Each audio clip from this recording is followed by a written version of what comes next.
Hey, this is Marty Stempniak, staff writer for Hospitals and Health Networks. I'm reporting from the American Hospital Association's 29th Annual Rural Healthcare Leadership Summit, and I'm joined today by James Orlikoff, president of Orlikoff Associates and a noted healthcare governance expert. Jamie, thanks so much for being with me today. Oh, my pleasure, Marty. Thanks for having me. Just for starters, what's the outlook for rural healthcare in 2016? What are you seeing in the field? Challenging. With all of the trends that are going on, we're seeing rural hospitals under a lot of pressure, and the weak ones are starting to fold. We've seen about 58 to 60 rural hospitals close in the last couple of years, and about 600 of them are on kind of a watch list, at risk for closing in the future. So in general, and this is obviously a general statement, some are doing quite well.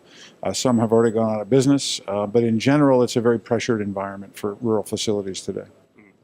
Consumerism is a trend that we're talking about a lot. Just how are you seeing rural healthcare leaders approach this trend when maybe they don't have the same resources or the tools that some of the bigger players in the field might have? Well, it's a very challenging issue for all hospitals as we're shifting risk to the last place it can be shifted, which is the individual, the employee, the family, in the form of high copays, high deductibles, premium shares, and then also out of network. So you don't just have one copay. It depends on whether it's for a primary care visit or a specialist visit or an emergency care visit. So it's a big, big issue. But the challenge for rurals on this particular issue is it makes it much more difficult for them to do everything for everybody, to be a full-service shop. But they have to develop a retail strategy. And for rurals, probably the best strategy is to really embrace a telehealth strategy, is to take advantage of virtual visits and things of that nature. And the benefit for them of doing this is they can probably do it without a significant investment by linking into others who are already providing this type of service. But if they don't embrace this, they're going to really put themselves at even greater risk, because they run the risk of exacerbating the trend where patients with money will go elsewhere to get care, and they'll be left in non-expansion states with Medicaid and indigent patients. So it's a very serious challenge. But a good question for rural board members to consider is, number one, what's our retail strategy? And number two, hopefully a very strong component of that will be a telehealth strategy. Something with telehealth in the past there's been some barriers to it, whether it's legislative, whether it's payment. Does it seem as if some of those barriers are starting to lift for rural hospitals to be able to?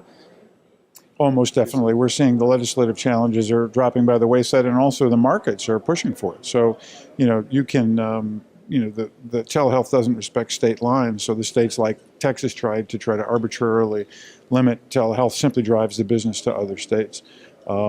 So I don't see that as a big issue. The bigger issues are fitting that into the other kind of strategic array of activities, and then the investment, and then also being able to offer the service which appeals to the various segments of the consumer market. Some will be purely price shoppers, some will be purely quality and safety shoppers, some will be convenience shoppers, and then some will be value shoppers. And so the great challenge is making themselves relevant to the individual purchasers, not just once a year, but every single time those individuals need a healthcare interaction.